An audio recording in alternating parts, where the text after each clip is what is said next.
Bismillahirrahmanirrahim, selamat datang di podcast Kisah Kamu edisi keempat. Podcast ini berisi kisah nyata yang dikirimkan oleh kamu para pendengar. Jika kamu mempunyai kisah menarik dan inspiratif, bisa langsung mengirimkannya ke mail@farfats.id dengan judul Kisah Kamu. Edisi keempat ini merupakan sebuah surat terbuka yang berasal dari Dr. Subhan Afifi. Surat terbuka ini dikirimkan langsung oleh sahabat saya yang bernama Azam Abdussalam. Dr. Subhan Afifi adalah seorang dosen di Universitas Islam Indonesia, sekaligus ayah dari sahabat saya tadi. Judul surat terbuka ini adalah Jalan Sunyi Thalibul Ilmi.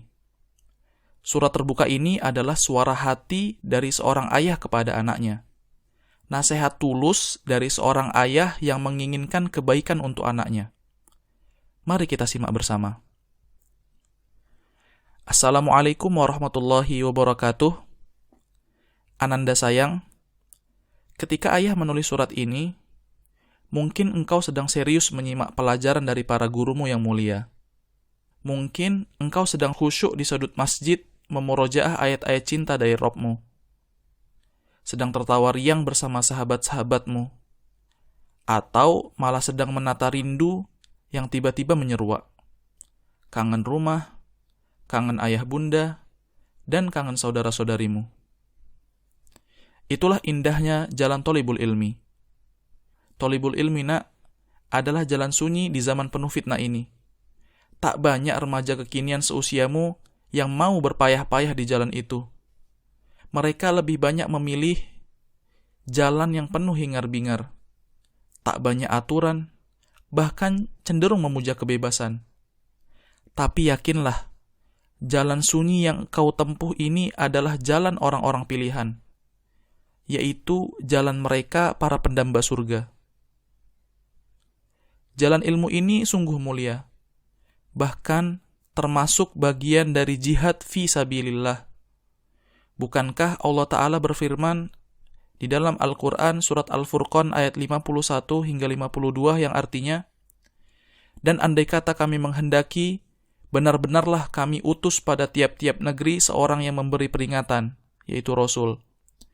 Maka janganlah kamu mengikuti orang-orang kafir, dan berjihadlah terhadap mereka dengan Al-Quran dengan jihad yang besar.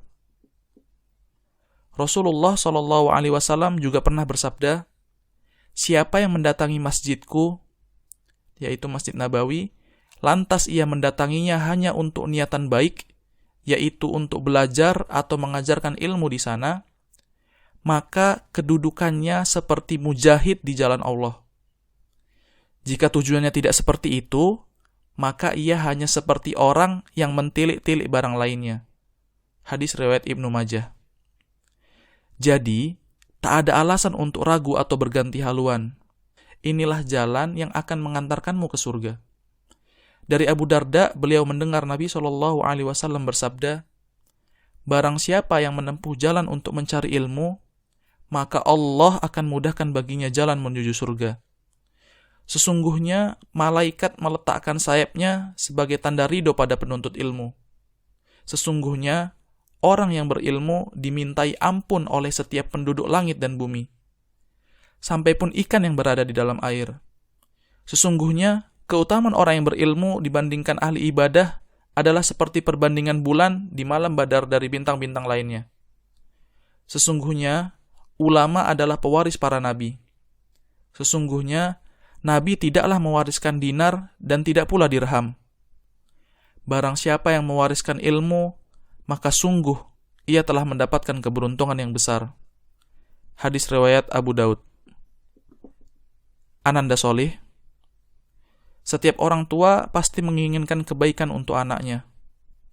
Dan kebaikan yang ayah bunda inginkan ada padamu, nak. Karena ini adalah kebaikan yang sesungguhnya. Dari Muawiyah, Nabi SAW bersabda, barang siapa yang Allah kehendaki kebaikan padanya, maka Allah akan memahamkan dia tentang agama. Hadis riwayat Bukhari dan Muslim. Ilmu bermanfaat akan menghidupkan hati sebagaimana hujan menyuburkan tanah.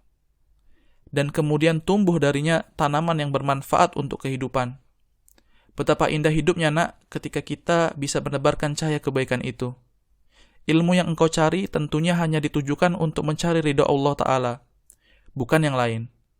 Niat yang ikhlas dan mulia, itulah nantinya yang akan menghadirkan rasa takut kepadanya.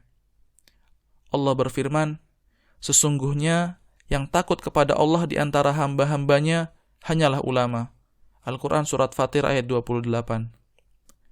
Maka bermujahadahlah dengan setiap langkah untuk ilmu. Dunia yang fana ini akan segera berlalu. Semua akan selesai dengan kematian. Tapi ilmu yang bermanfaat akan menjadi salah satu yang tak akan terputus dan membawa pada keabadian. Ananda sayang, jalan ilmu yang mulia ini tentu banyak godaan. Awalnya adalah ujian untuk bertahan dan istiqomah. Banyak yang bergelimpangan di jalan ilmu karena tak sabar dengan segala konsekuensinya. Merasa lebih dari yang lain adalah godaan selanjutnya yang kerap muncul. Dan juga godaan dunia dengan segala keindahannya. Bukankah iblis membangkang pada perintah Allah Ta'ala karena sifat sombong? Allah Ta'ala berfirman, berkata iblis, aku lebih baik daripada dia. Al-Quran Surat Al-A'raf ayat 12. Bukankah Qarun juga dibenamkan ke dasar bumi karena kesombongannya? Merasa bahwa ilmunya adalah segalanya. Allah berfirman, berkata Qarun, sesungguhnya aku diberi segala kelimpahan ini disebabkan oleh ilmu yang ada padaku. Al-Quran Surat Al-Qasas ayat 78. Tetaplah rendah hati dengan menghadirkan keyakinan diri bahwa semuanya berasal dari Allah Ta'ala. Manusia berjaya justru karena meyakini ketidakberdayaannya. La haula wa la quwwata illa billah. Berkacalah pada kisah Nabi Sulaiman alaihissalam yang diberi banyak nikmat. Tapi ia tidak merasa semua itu karena ilmunya, tetapi semata-mata karena izin dari Allah. Allah Ta'ala berfirman, berkata Sulaiman, ini semata-mata adalah karunia dari Rabbku, untuk menguji diriku, apakah aku mampu bersyukur, ataukah justru akan kufur. Al-Quran Surat An-Naml ayat 40. Selamat berjuang ananda sayang. Jangan lupa selipkan doa ampunan serta kebaikan untuk ayah bunda dan saudara-saudarimu, agar kita semua bisa masuk surga sekeluarga. Wassalamualaikum warahmatullahi wabarakatuh. Surat dari ayah yang mencintaimu sepenuh hati karena Allah Ta'ala.